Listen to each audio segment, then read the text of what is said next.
Okay, so we have aces in the bottom right-hand corner. We 3-bet the short stack.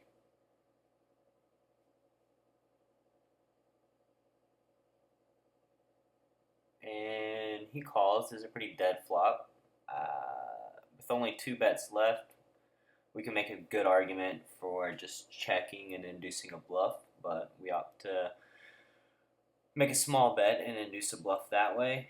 I think with the small bet, though, a lot of times when he ships, he's going to be shipping for what he very well thinks could very well be the best hand with, pocket pair,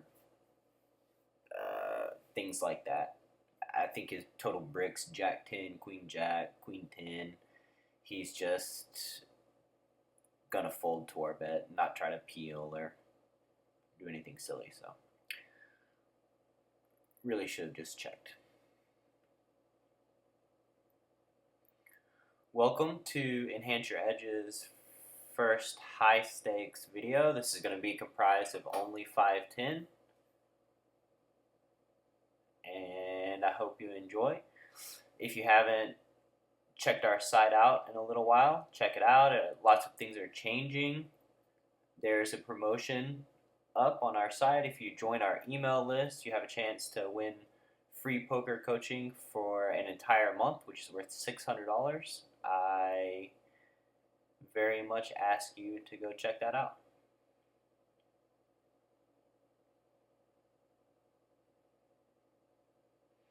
At the bottom right, I always get pretty nervous when I isolate a poster because I feel like people interpret your range as being a lot weaker and you're more apt to get 3-bet.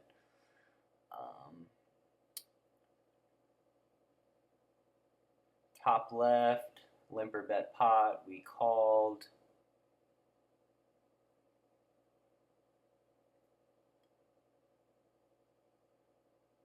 I guess we do have some showdown equity here, although he does have a decent amount of ace rags in his range, and we really don't have many bluffs in our range after that particular run out. So if he does have 2 pair or ace X, we do get him to fold most of those combos. So I think turning our king 5 into a bluff is better than just calling.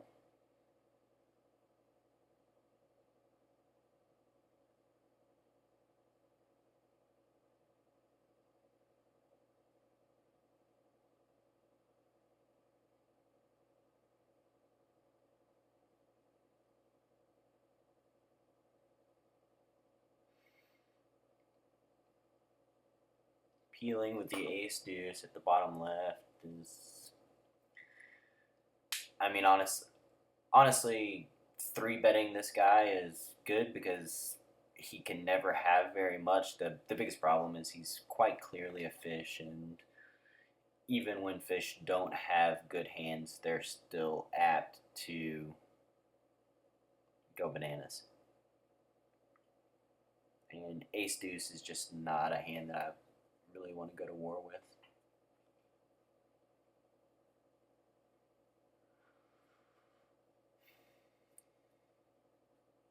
Four or 5 at the top left. This is, he limped on the button.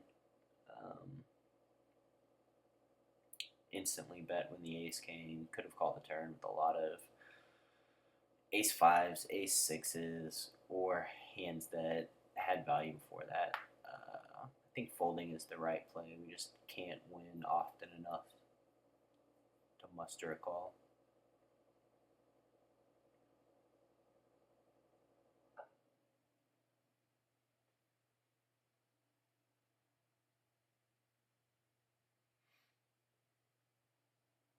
Isolating at the bottom left versus the button limper with king jack. That's a pretty easy play.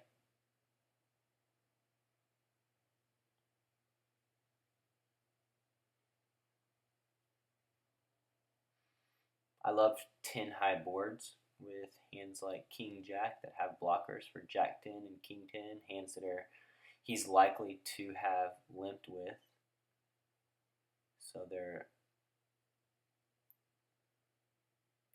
hands that he's likely to limp with, but it takes more combinations of them out of his range because we have the King and the Jack, so we block them.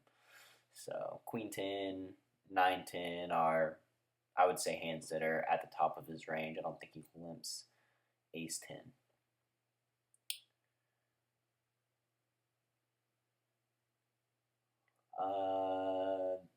We 3-bet the Jacks, got called, bet 80, and now he's raised us to 170. I think this small raise generally indicates some kind of draw that wants to take a free card on the turn, especially on a board like this. I think 3-betting is optimal. And he has a straight draw. And he has a straight, so. But like I said, when they raise small like that, it's a sign to me that they have some kind of draw and they're trying to get there pretty cheaply.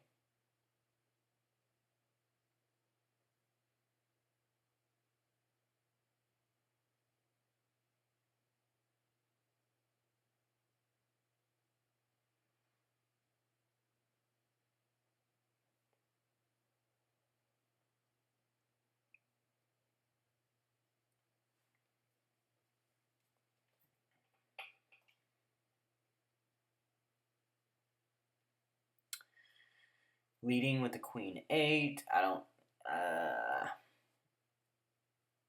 know how I feel about it. Players could easily check back an ace on this board, so maybe not the best lead ever if we're just trying to make everybody fold. Seems like a light peel of sevens. I really just, I bet it out into 4 ways. I could easily have a tray. I could very well have an ace. It's questionable at best to be peeling with 2 sevens there.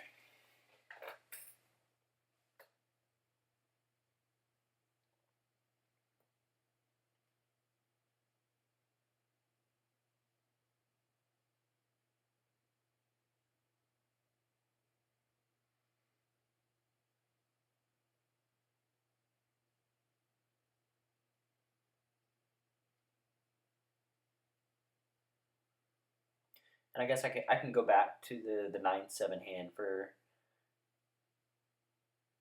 just a couple more seconds while there's some dead time.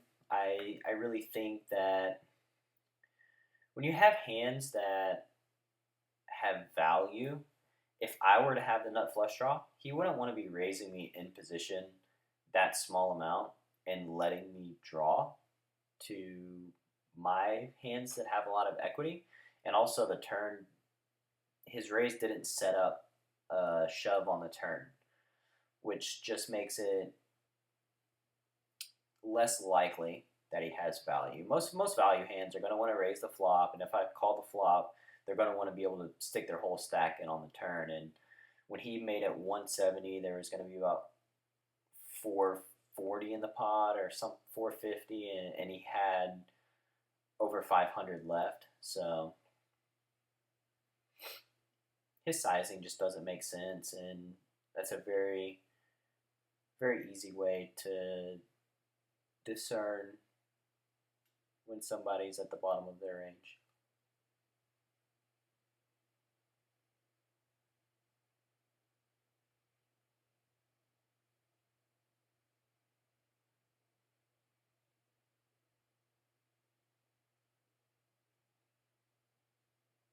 The top right hand was a situation where when we bet the turn, we're pretty committed to betting the river on most rivers. And it just turned out that, he happened to river a set of sixes. It's not, I'm never going to be upset about that happening.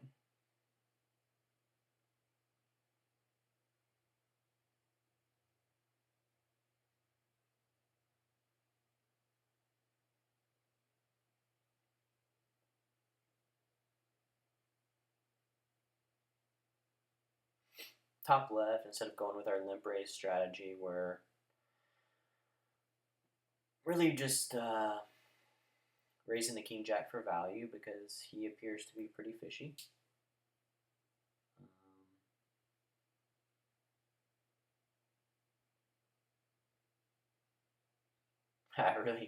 It's hard to imagine hands that beat us, but that we beat there.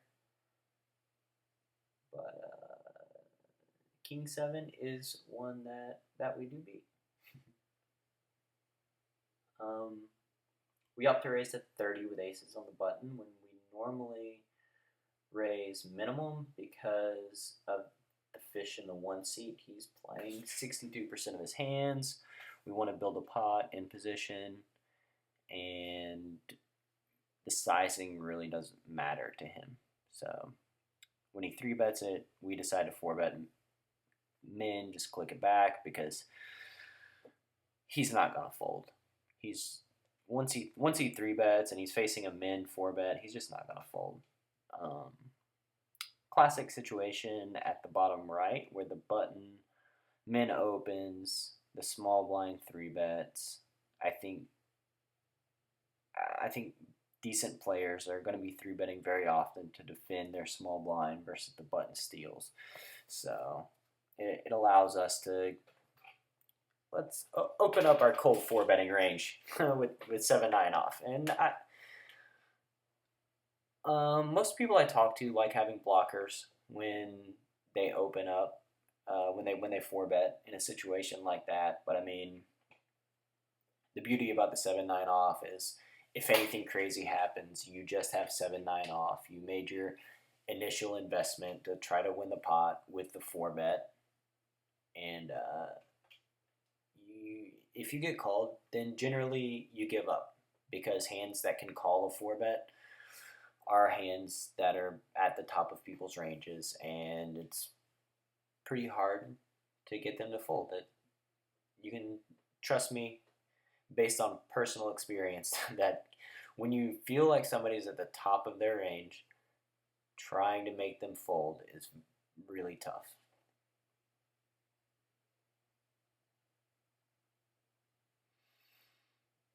King Queen at the top right. I feel like players are going to peel on Jack Deuce Deuce pretty heavily. We have a blocker for Queen Jack and King Jack, so he could have Ace Jack, he could have Jack 10, he could also have a lot of pocket pairs, and all of our values in our range, so we're protected. So continuation betting on the turn is a no-brainer.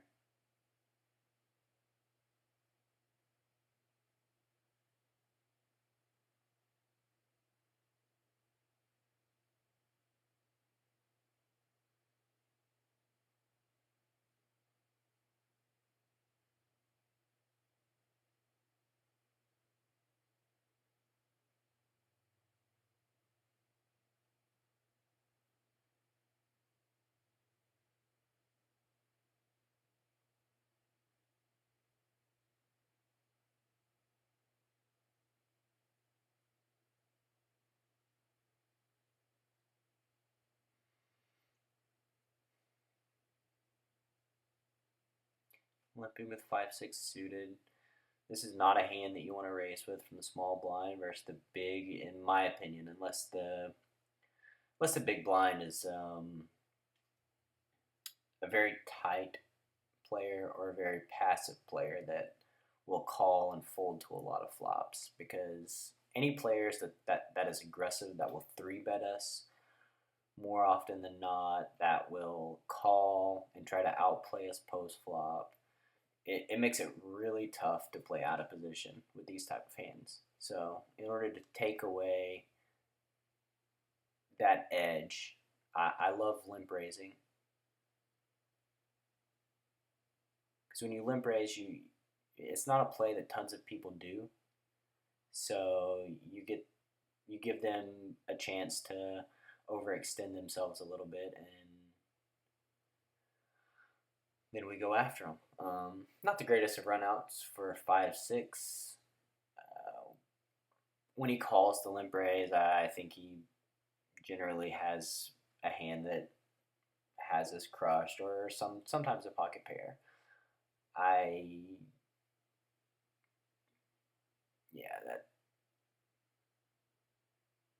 think he just hit the board pretty hard, and our strategy didn't work. But if he did have a hand that could call and braze, then he's more than likely 3-betting us anyway. So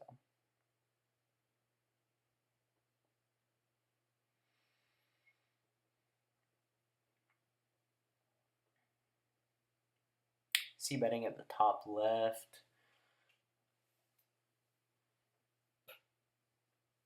We do block king 10 and 9-10.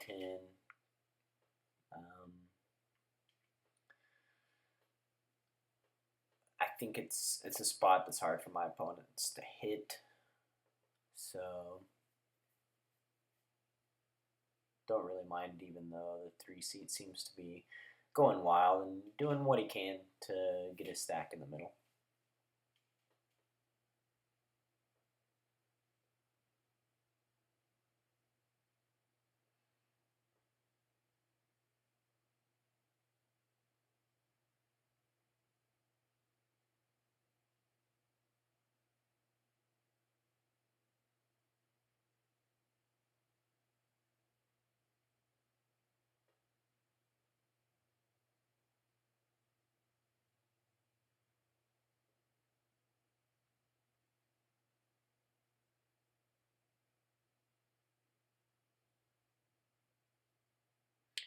Bottom right, it's a situation where our opponent's not playing very many hands, and so we're going to raise from the small blind.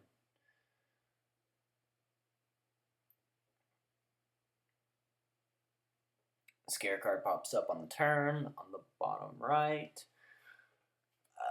But unfortunately, he could also, since he's pretty nitty, he could be peeling the flop with a lot of ace highs.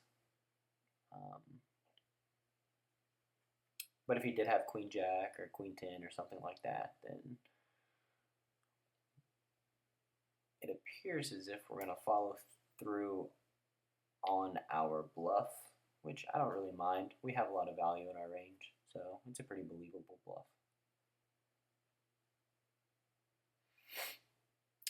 Top left, check through on the flop. Now we have a flush draw, and the button is trying to rep something. I can't really see how that's believable. So throwing in a raise is pretty easy. Bottom left, just getting it in versus the short stack. And he has a worse ace. And we take down the top left.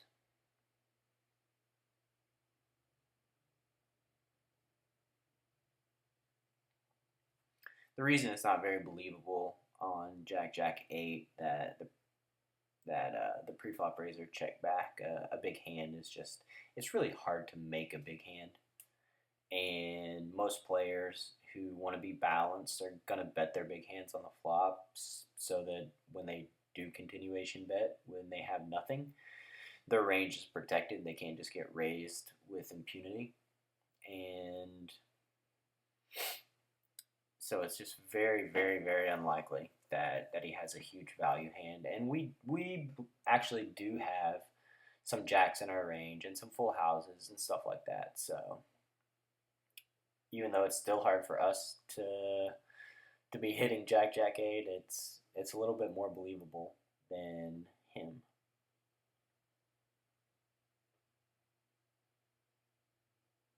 I think it's a good raise by the 3-seed at the bottom left on this type of board. Really hard for us to hit this board. We're continuation betting a big amount. This is a somewhat annoying hand for me when he bets the pot here. It's a great bet. It's a great bet because I can't raise and fold. I can't do anything. It makes it really uncomfortable. So if he does have some sort of bluff here, I think it's a really, really, really great way to maximize pressure.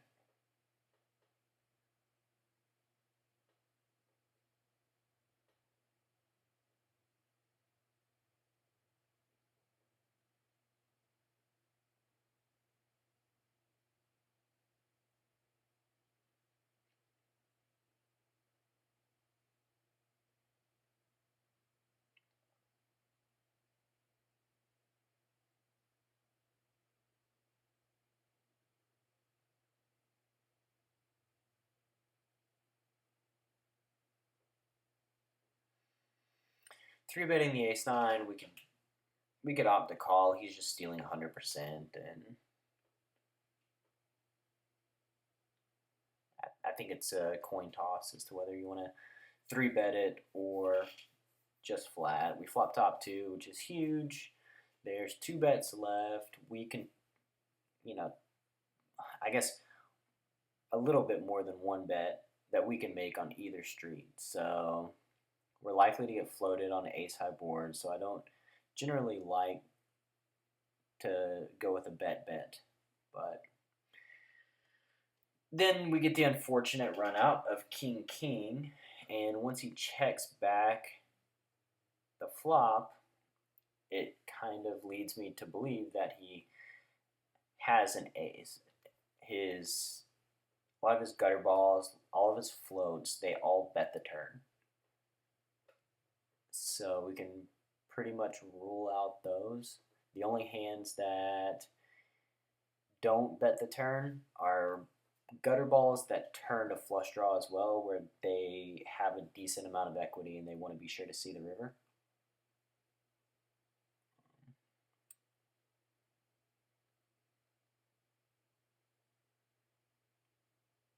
I think his sizing on his sizing indicated really indicated value from an ace jack and ace 10.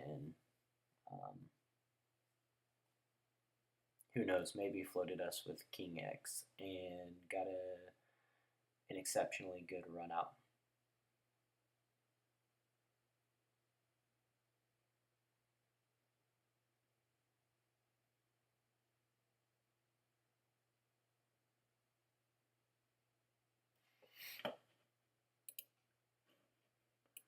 I can take a few seconds here to see what he actually had by looking them up. Let's see.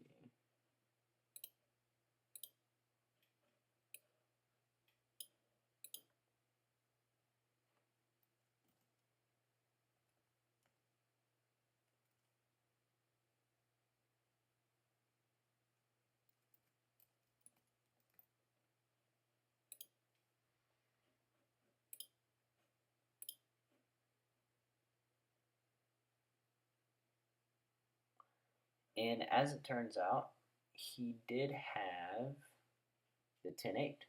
So he floated us on the flop and checked it back and then bluffed us on the river. It's not the worst for us by any stretch. I mean, we're going to get bluffed some. That's just a natural part of playing poker. I don't really like the fact that he floated us on the flop and didn't bet the turn, but maybe he was just making it to where he would only have to invest one bet versus two checks instead of committing his stack on the turn.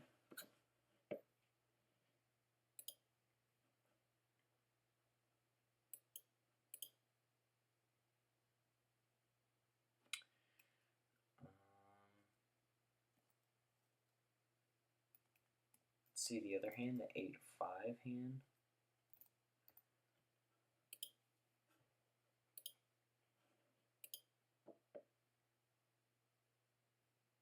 The 8-5 hand, when he bet pot on the turn, he flopped a set.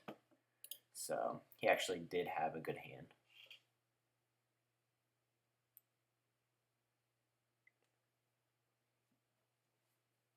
So if in the instance that he flopped a set, it's I don't know how much I like his sizing on the turn, because if he bet smaller on the turn, I was definitely calling to float. He more than likely gets a raise out of me in two more bets. I mean, there's no more than likely. He definitely gets a raise out of me and two more bets if he checks back. If he just checks the turn. But I assume he was worried about giving a free card and thought that betting pot would be the bluffiest line. And on that, I see that fairly often where people think betting pot looks like the bluffiest line, but I think that you really have to think about things in terms of, does betting more get me more folds? I think in that situation is a very unique one in that I do believe that betting more gets him more folds because it, like I said before, it applies maximum pressure and it's tough to battle against. But for the most part, betting 60 to 70% of pot generates the same amount of folds as betting full pot. So it's really unnecessary. The only reason people do bet pot is to make a bigger pot because they have a good hand.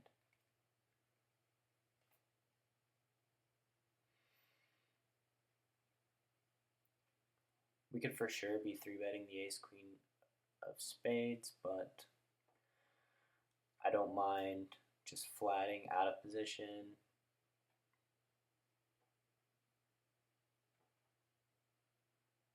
A lot of times when we 3-bet out of position here, it makes our range look super duper strong, and we only get played back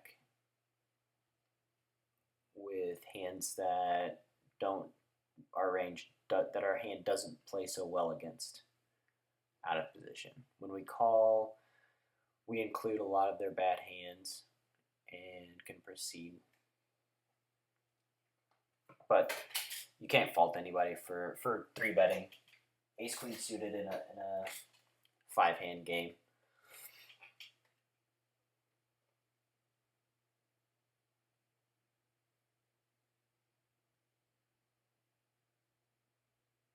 With the queens in the small blind, this is a spot that looks for all the world like we're squeezing versus an opponent playing a ton of hands. I would expect to get a good amount of action here.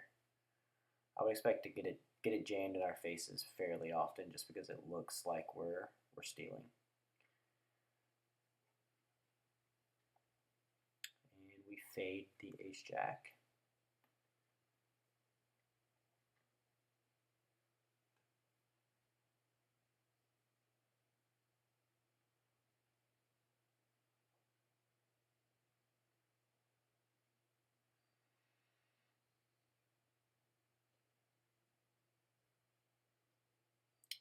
Small 4-bet with the aces from the small blind. Ran into shorty, flatting on the button with ace queen. That's pretty fortunate for us.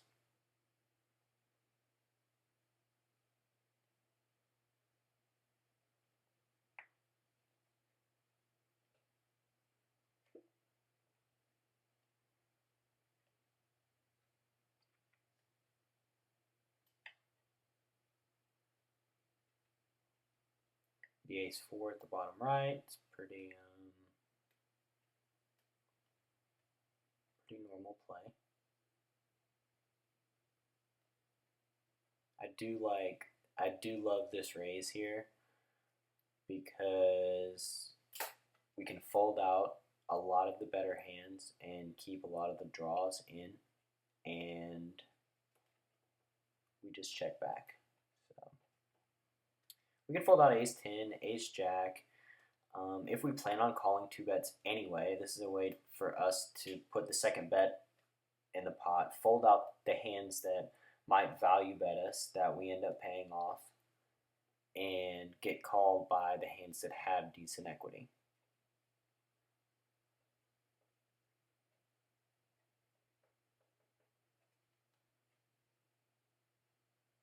The ace-10 is a similar situation to the ace-queen we just had. You can make an argument for 3-betting it. I like having it in my range when I'm defending my big blind.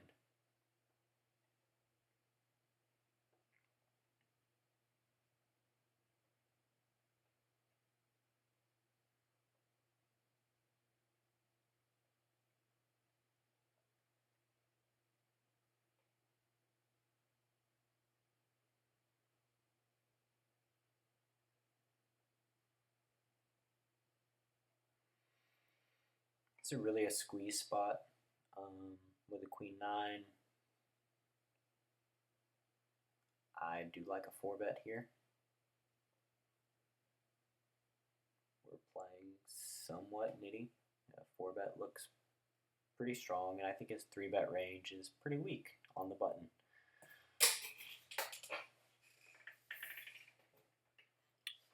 And we got a flat, which is unexpected. Unexpected to get a flat here. I would think hands like ace queen and maybe pocket pairs that we beat, and there's also a crap load of hands that we don't beat, but we do flop pretty big and basically make a bet that commits us. And quite frankly, I don't like the bet of 330 there. I think we could have checked. We could have checked to induce a bet by the hands that we beat. It's just very unlikely that they bluff at that particular board. So maybe we did the right thing, and instead of giving a free card, just essentially getting it in with the queen 9.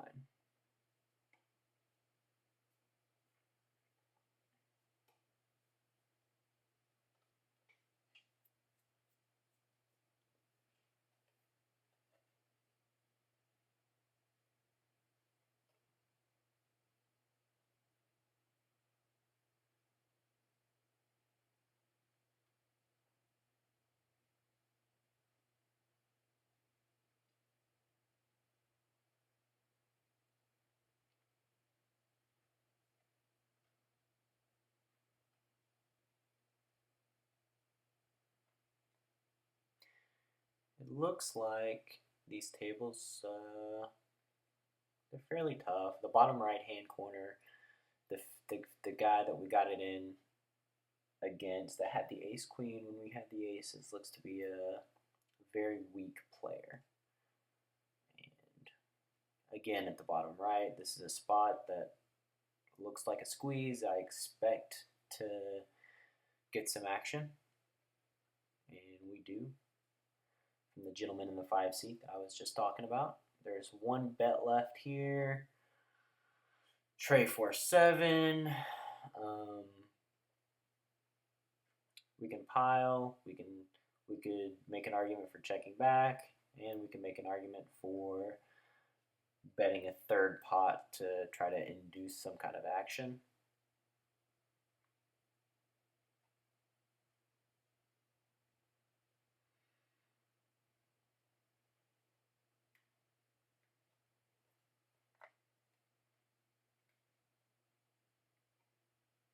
Quite frankly, I don't know what's the best way to proceed in that spot. It's very tricky.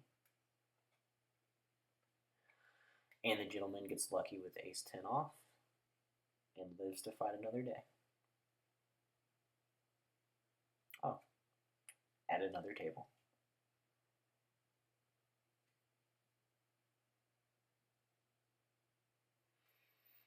And it may sound funny, but I think as poker players, we have to know when to admit that we're just not sure about what the optimum play or the optimum strategy was in a situation. We can get a pad and piece of paper out after the fact, write all the variables down, ask our friends, ask the people that we trust, and see if we can figure out the best solution.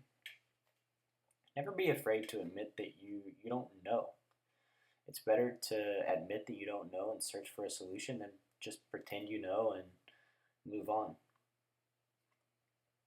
If you want to be a winning poker player at the highest levels, you have to set the pride to the side.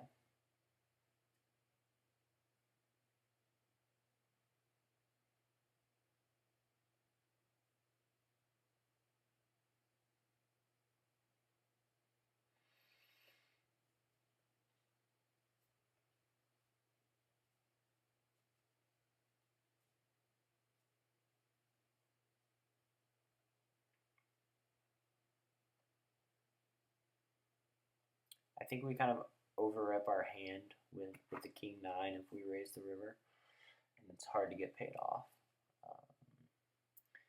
Very hard at the bottom left for him to have value once he checks twice. Very hard for us to have value once we check back the turn. So it makes it kind of tricky how to play. We bet half pot and expected that a check raise could be coming. We have to be right in this situation 33% of the time. Exactly, 33% or greater. We created this for ourselves by inducing a check raise. His sizing makes it look more like value to me. It makes it look more like he's trying to make it appear to be a bluff, which I don't like.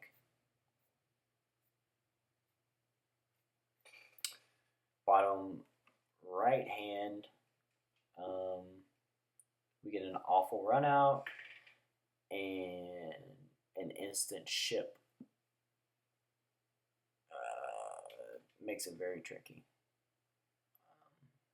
Got super unlucky with the jack 9 at the bottom left. Really like the way he played that river though, opting for the check raise.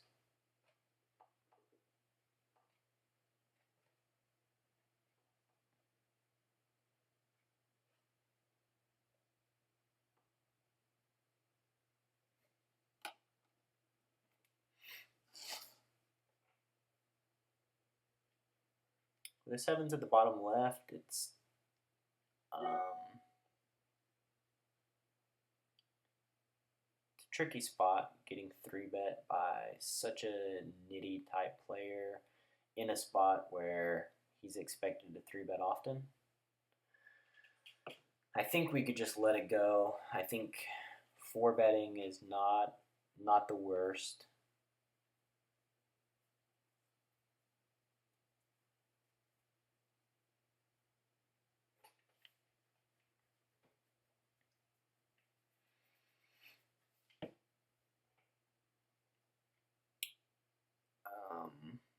Our range is pretty protected here once we flat the flop. I think that we do have some sets. I guess we do, we have sets of 9s, 10s, and 6s in our range, so I'm not really worried about him jamming there.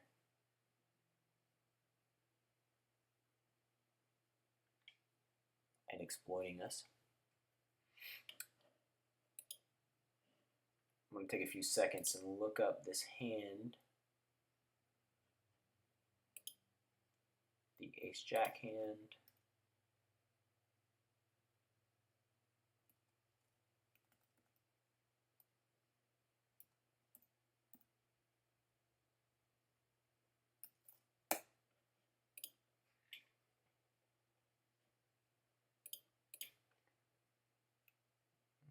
Okay.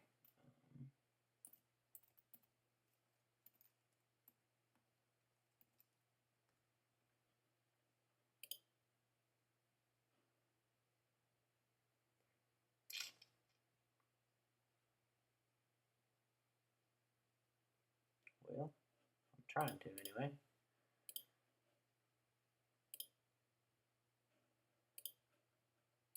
Well, c'est la vie. I can't, it's not letting me for some reason right now. Sometimes Bovada's software goes on the fritz.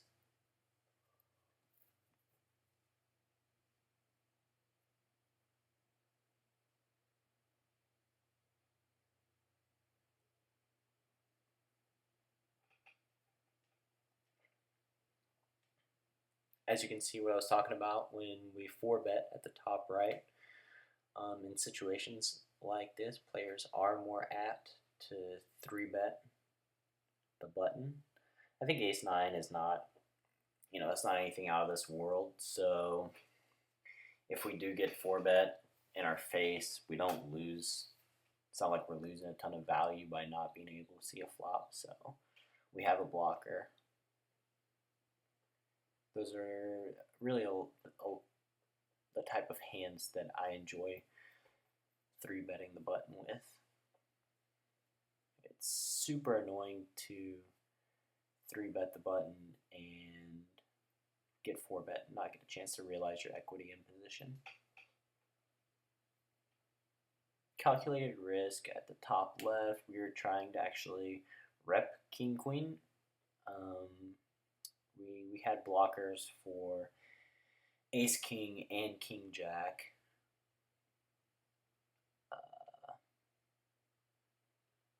Felt like they would peel the turn with maybe some pairs and straight draws, although it's very likely they would have bet the flop with pairs and straight draws too. So king queen is very much in their range. I don't know how much I love my river bet, quite frankly.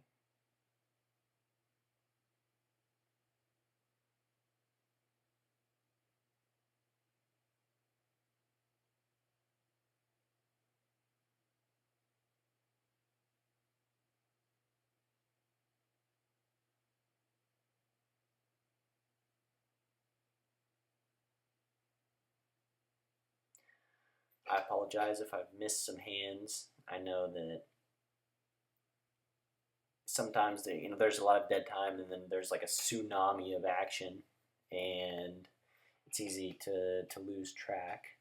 So if you have any questions about hands that I don't talk about, send me an email at brad@enhanceyouredge.com, and I will gladly respond.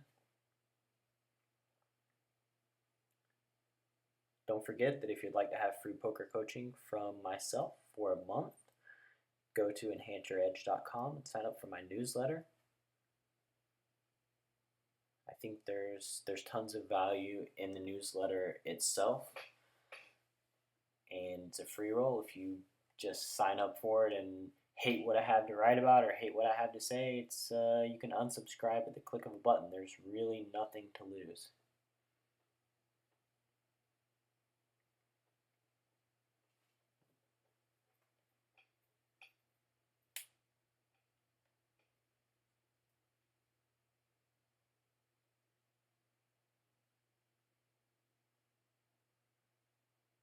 It appears as if this is one of those situations where I went to the bathroom, because I don't think it's a tanking scenario with the 6-7 off at the top left or the tray 5 at the bottom.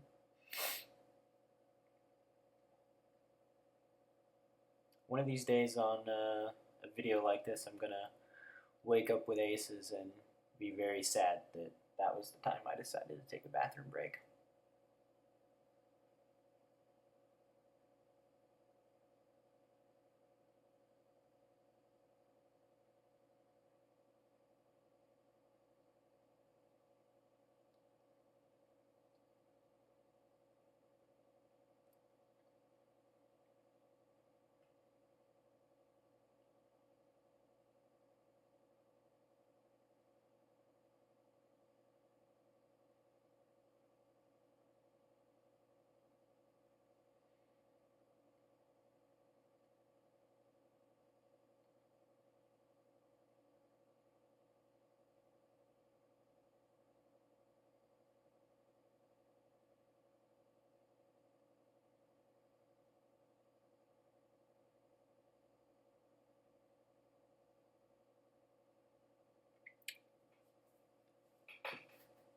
The lead there by the 1 seed, somewhat interesting. I do expect him to have a decent amount of queens and value type hands in his range, so I opt not to mess with him at the bottom of my range.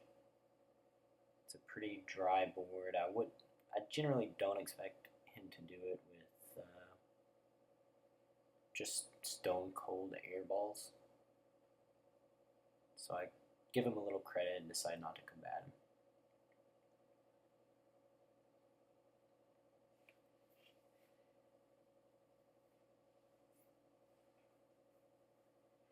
These games aren't the greatest at this point in the video.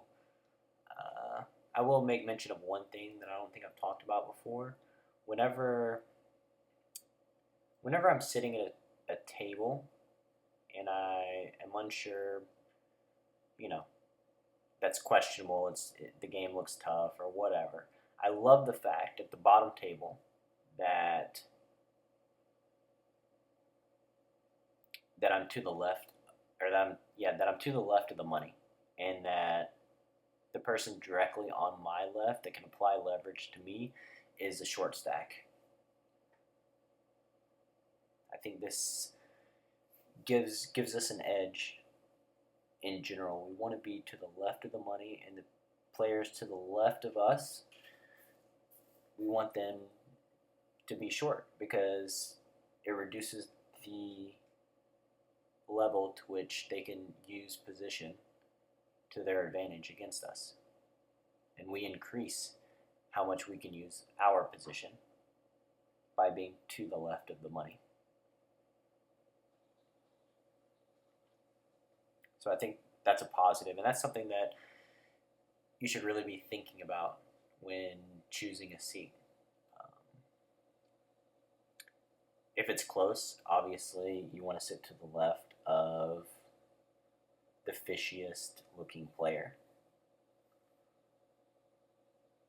It just makes sense that those players are going to be playing the most hands out of position. They're going to be giving up the most. There's more potential to make money. It's very profitable to be on the direct left of fishes.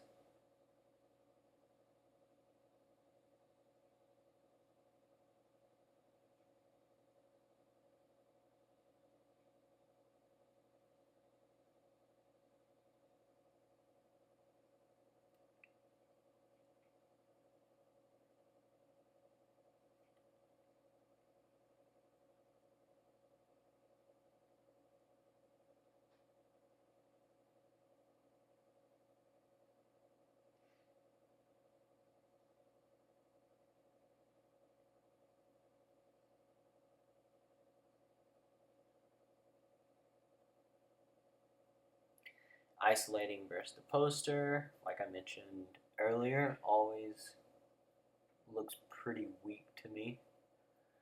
And I'm always afraid that people are going to play back at me. Maybe this is because I'm kind of nuts when it comes to exploiting people who are isolating the dead money. I think people do it a lot wider than normal, and they stick their necks out just a couple extra inches. And generally, if you do that, I wield the hammer, and sometimes I smash my own hand, but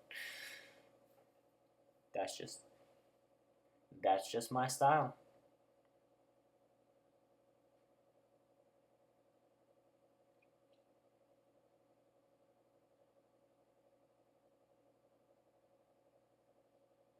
So much of poker is situational based, and one of the big times that I feel like I'm giving up an edge of the table is when I just start playing my cards. I just start clicking the buttons, going through the motions. That's when I'm really not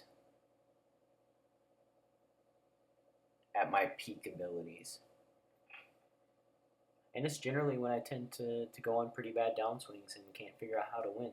You can't just go through the motions. You have to always be focused, always have clarity. You're doing yourself a disservice by just trying to play just, because the poker tables are open. I mean, they're always going to be open. You're always going to be able to be in action.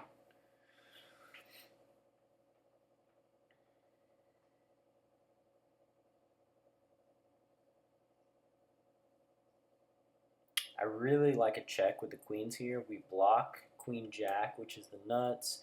It's a board he doesn't expect us to check on with value hands, so I expect to get a bet here pretty often. I do expect him to peel pretty light pre-flop because, we're 3-betting 22% of the time. We seem crazy. Playing 40% of our hands. It's a perfect setup to to check there on that type of board.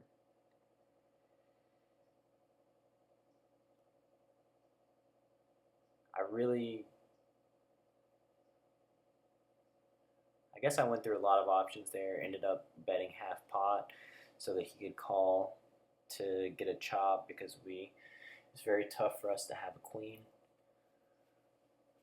Another option would have been checking to induce a bluff. I just get a little nervous there because it's a great spot for players to bluff. They just a lot of times don't take advantage and decide to check back. I think we can probably get that value bet no matter what.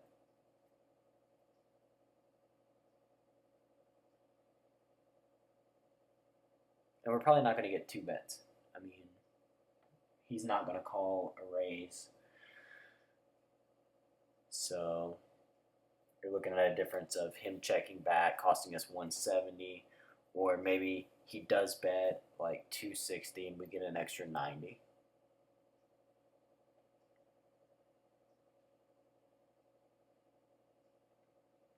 If you run the numbers, 170 is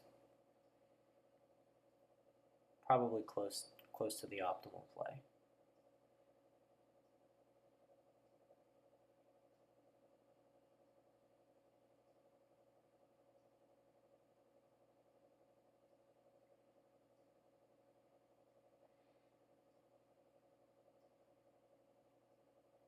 Video is about to end in about a minute.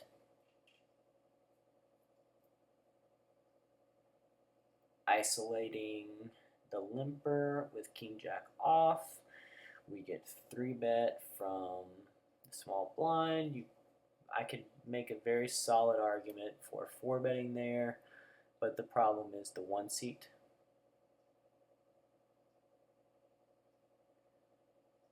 Scared of, I'm not scared of what the 1 seat has. I think our range plays very well, but when the 2 seat 3-bets, leaves himself open to getting it in versus the 1 seat, he generally has to have some sort of an equity type hand. So he doesn't have the jack deuces in his range, so it makes it less profitable for us to 4-bet. And that's the end. Take care.